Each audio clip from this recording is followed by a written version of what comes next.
जय श्री कृष्ण। राधे राधे।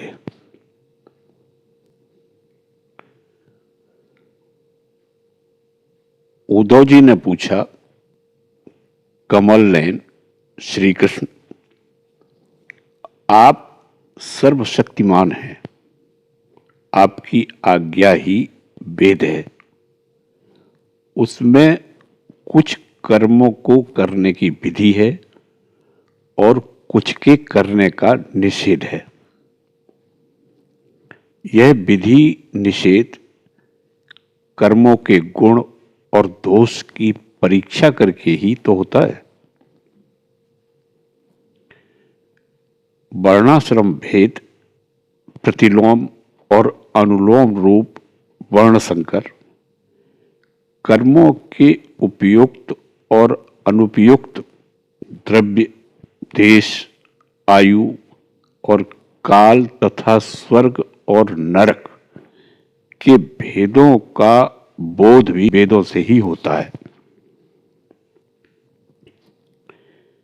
इसमें संदेह नहीं कि आपकी वाणी ही वेद है, परंतु उसमें विधि निषेध ही तो भरा पड़ा है। यदि उसमें गुण और दोष में भेद करने वाली दृष्टि न हो तो वह प्राणियों का कल्याण करने में समर्थ कैसे हो। सर्वशक्तिमान परमेश्वर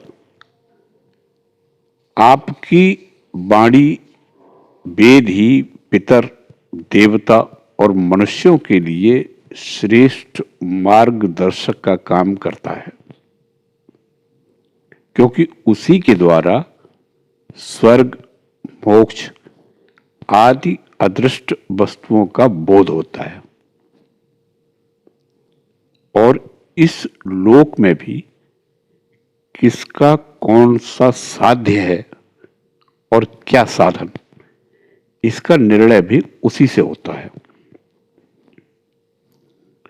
प्रभु, इसमें संदेह नहीं कि गुण और दोषों में भेद दृष्टि आपकी वाणी वेद के ही अनुसार है, किसी की अपनी कल्पना नहीं। परंतु प्रश्न तो यह है कि आपकी वाणी ही भेद का निषेध भी करती है। यह विरोध देखकर मुझे भ्रम हो रहा है। आप कृपा करके मेरा यह भ्रम मिटाइए।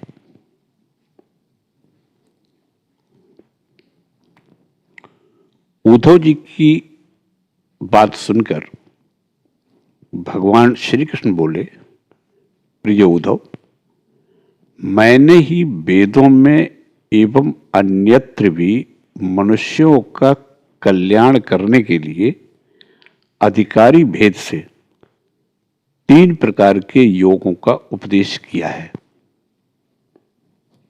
वे हैं ज्ञान, कर्म और भक्ति।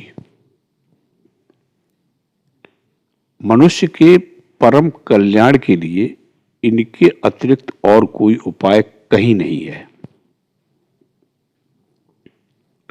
उद्धव जी, जो लोग कर्मों तथा उनके फलों से विरक्त हो गए हैं और उनका त्याग कर चुके हैं, वे ज्ञान योग के अधिकारी हैं। इसके विपरीत जिनके चित्त में कर्मों और उनके फलों से वैराग्य नहीं हुआ है, उनमें दुख बुद्धि नहीं हुई है, वे सकाम व्यक्ति कर्मयोग के अधिकारी हैं। जो पुरुष न तो अत्यंत विरक्त है और न अत्यंत आसक्त ही है तथा किसी पूर्व जन्म के शुभ कर्म से सौभाग्यवश मेरी लीला कथा आदि में उसकी श्रद्धा हो गई है, वह भक्ति योग का अधिकारी है। उसे भक्ति योग के द्वारा ही सिद्धि मिल सकती है। कर्म के संबंध में जितने भी विधि निषेध हैं, उनके अनुसार तभी तक कर्म करना चाहिए जब तक कर्ममय जगत और उसे प्राप्त होने वाले स्वर्ग आदि सुखों से वैराग्य न हो जाए, अथवा जब तक मेरी लीला कथा के श्रवण कीर्तन आदि में श्रद्धा न हो जाए। उद्धव, इस प्रकार अपने वर्ण और आश्रम के अनुकूल धर्म में स्थित रहकर यज्ञों के द्वारा बिना किसी आशा और कामना के मेरी आराधना करता रहे और निषिद्ध कर्मों से दूर रहकर केवल विहित कर्मों का ही आचरण करे, तो उसे स्वर्ग या नरक में नहीं जाना पड़ता। अपने धर्म में निष्ठा रखने वाला पुरुष इस शरीर में रहते रहते ही निषिद्ध कर्म का परित्याग कर देता है और रागादि मलों से भी मुक्त अर्थात पवित्र हो जाता है। इसी से अनायास ही उसे आत्म साक्षात्कार रूप विशुद्ध तत्व ज्ञान अथवा द्रुत चित्त होने पर मेरी भक्ति प्राप्त होती है। यह विधि निषेध रूप कर्म का अधिकारी मनुष्य शरीर बहुत ही दुर्लभ है। स्वर्ग और नरक दोनों ही लोकों में रहने वाले जीव इसकी अभिलाषा करते रहते हैं, क्योंकि इसी शरीर में अंतःकरण की शुद्धि होने पर ज्ञान अथवा भक्ति की प्राप्ति हो सकती है। स्वर्ग अथवा नरक का भोग प्रधान शरीर किसी भी साधना के उपयुक्त नहीं है। बुद्धिमान पुरुष को न तो स्वर्ग की अभिलाषा करनी चाहिए और न नरक की ही, और तो क्या, इस मनुष्य शरीर की भी कामना नहीं करनी चाहिए, क्योंकि किसी भी शरीर में गुण बुद्धि और अभिमान हो जाने से अपने वास्तविक स्वरूप की प्राप्ति के साधन में प्रमाद होने लगता है। यद्यपि यह मनुष्य शरीर है तो मृत्युग्रस्त ही, परंतु इसके द्वारा परमार्थ की सत्य वस्तु की प्राप्ति हो सकती है। बुद्धिमान पुरुष को चाहिए कि यह बात जानकर मृत्यु होने के पूर्व ही सावधान होकर ऐसी साधना कर ले जिससे वह जन्म मृत्यु के चक्कर से सदा के लिए छूट जाए, मुक्त हो जाए। यह शरीर एक वृक्ष है, इसमें घोंसला बनाकर जीव रूप पक्षी निवास करता है। इसे यमराज के दूत प्रतिक्षण काट रहे हैं। जैसे पक्षी कटते हुए वृक्ष को छोड़कर उड़ जाता है, वैसे ही अनासक्त जीव भी इस शरीर को छोड़कर मोक्ष का भागी बन जाता है। परंतु आसक्त जीव दुख ही भोगता रहता है। प्रिय उद्धव, ये दिन और रात क्षण क्षण में शरीर की आयु को छीण कर रहे हैं। यह जानकर जो भय से कांप उठता है, वह व्यक्ति इसमें आसक्ति छोड़कर परम तत्व का ज्ञान प्राप्त कर लेता है और फिर इसके जीवन मरण से निरपेक्ष होकर अपने आत्मा में ही शांत हो जाता है। यह मनुष्य शरीर समस्त शुभ फलों की प्राप्ति का मूल है और अत्यंत दुर्लभ होने पर भी अनायास सुलभ हो गया है। इस संसार सागर से पार जाने के लिए यह एक सुदृढ़ नौका है। शरण ग्रहण मात्र से ही गुरुदेव इसके केवट बनकर पतवार का संचालन करने लगते हैं और स्मरण मात्र से ही मैं अनुकूल वायु के रूप में इसे लक्ष्य की ओर बढ़ाने लगता हूं। इतनी सुविधा होने पर भी जो इस शरीर के द्वारा संसार सागर से पार नहीं हो जाता, वह तो अपने हाथों अपने आत्मा का अधपतन कर रहा है।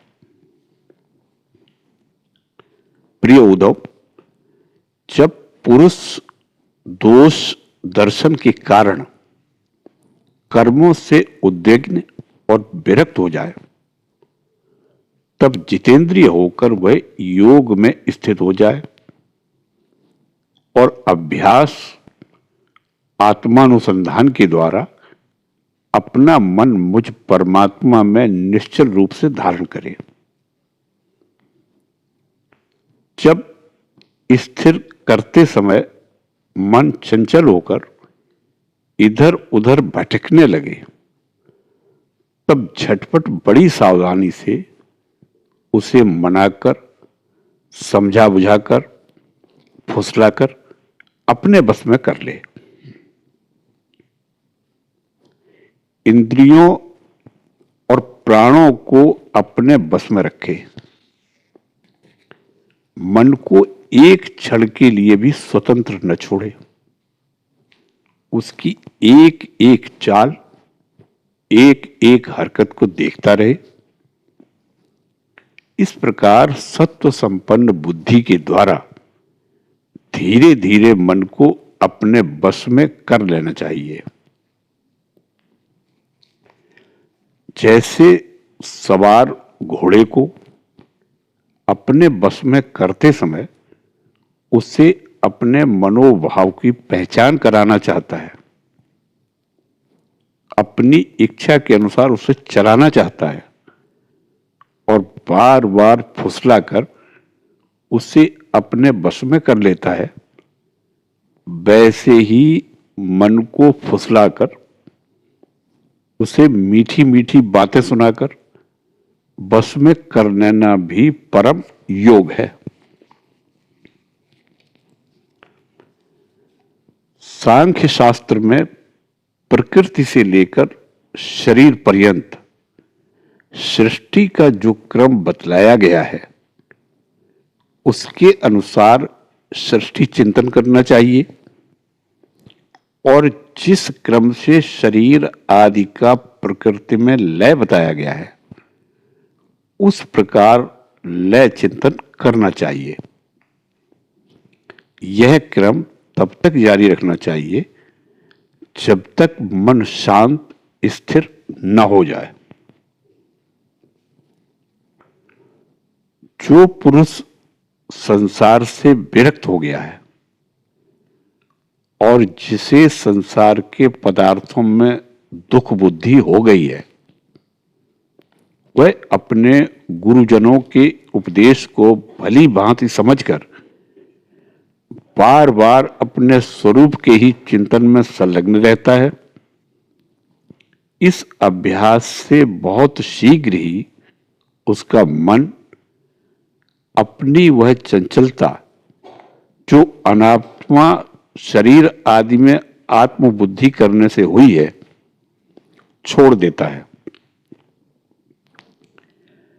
यम, नियम, आसन, प्राणायाम, प्रत्याहार, धारणा, ध्यान, समाधि आदि योग मार्गों से वस्तु तत्व का निरीक्षण परीक्षण करने वाली आत्मविद्या से तथा मेरी प्रतिमा की उपासना से, अर्थात कर्मयोग, ज्ञान योग और भक्ति योग से मन परमात्मा का चिंतन करने लगता है और कोई उपाय नहीं है। उद्धव जी, वैसे तो योगी कभी कोई निंदित कर्म करता ही नहीं, परंतु यदि कभी उससे प्रमादवश कोई अपराध बन जाए तो योग के द्वारा ही उस पाप को जला डाले। कृच्छ, चांद्रायण आदि दूसरे प्रायश्चित कभी न करे। अपने अपने अधिकार में जो निष्ठा है वही गुण कहा गया है। इस गुण दोष और विधि निषेध के विधान से यही तात्पर्य निकलता है कि किसी प्रकार विषयासक्ति का परित्याग हो जाए, क्योंकि कर्म तो जन्म से ही अशुद्ध हैं, अनर्थ के मूल है। शास्त्र का तात्पर्य उनका नियंत्रण नियम ही है। जहां तक हो सके प्रवृत्ति का संकोच ही करना चाहिए। जो साधक समस्त कर्मों से विरक्त हो गया हो, उसमें दुख बुद्धि रखता हो, मेरी लीला कथाओं के प्रति श्रद्धालु हो, उससे यह भी जानता हो कि सभी भोग और भोग वासनाएं दुख रूप हैं, किंतु इतना सब जानकर भी जो उनके परित्याग में समर्थ न हो, उसे चाहिए कि उन भोगों को तो भोग ले, परंतु उन्हें सच्चे हृदय से दुखजनक समझे और मन ही मन उसकी निंदा करे तथा उसे अपना दुर्भाग्य ही समझे। साथ ही इस दुविधा की स्थिति से छुटकारा पाने के लिए श्रद्धा, दृढ़ निश्चय और प्रेम से मेरा भजन करे। इस प्रकार मेरे बतलाए हुए भक्ति योग के द्वारा निरंतर मेरा भजन करने से मैं उस साधक के हृदय में आकर बैठ जाता हूं और मेरे विराजमान होते ही उसके हृदय की सारी वासनाएं अपने संस्कारों के साथ नष्ट हो जाती है। इस तरह जब उसे मुझ सर्वात्मा का साक्षात्कार हो जाता है, तब तो उसके हृदय की गांठ टूट जाती है और उसके सारे संशय छिन्न भिन्न हो जाते हैं और कर्म वासनाएं सर्वथा क्षीण हो जाती है। इसी से जो योगी मेरी भक्ति से युक्त और मेरे चिंतन में मग्न रहता है, उसके लिए ज्ञान अथवा वैराग्य की आवश्यकता नहीं होती है। उसका कल्याण तो प्रायः मेरी भक्ति के द्वारा ही हो जाता है। कर्म, तपस्या, ज्ञान, वैराग्य, योगाभ्यास, दान, धर्म और दूसरे कल्याण साधनों से जो कुछ स्वर्ग, अपवर्ग, मेरा परम धाम अथवा कोई भी वस्तु प्राप्त होती है, वह सब मेरा भक्त मेरे भक्ति योग के प्रभाव से ही यदि चाहे तो अनायास प्राप्त कर लेता है।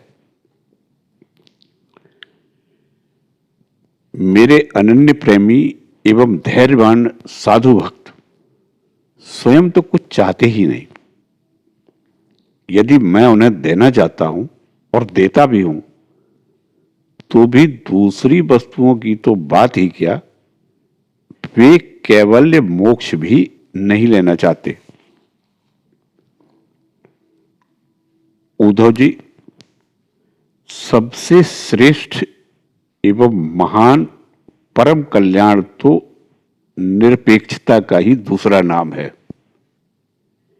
इसलिए जो निष्काम और निरपेक्ष होता है उसी को मेरी भक्ति प्राप्त होती है। मेरे अनन्य प्रेमी भक्तों का और उन समदर्शी महात्माओं का जो बुद्धि से अतीत परम तत्व को प्राप्त हो चुके हैं, इन विधि और निषेध से होने वाले पुण्य और पाप से कोई संबंध नहीं होता। इस प्रकार जो लोग मेरे बतलाए हुए इस ज्ञान, भक्ति और कर्म मार्गों का आश्रय लेते हैं, वे मेरे परम कल्याण स्वरूप धाम को प्राप्त होते हैं, क्योंकि वे परम ब्रह्म तत्व को जान लेते हैं। जय श्री कृष्ण। राधे राधे।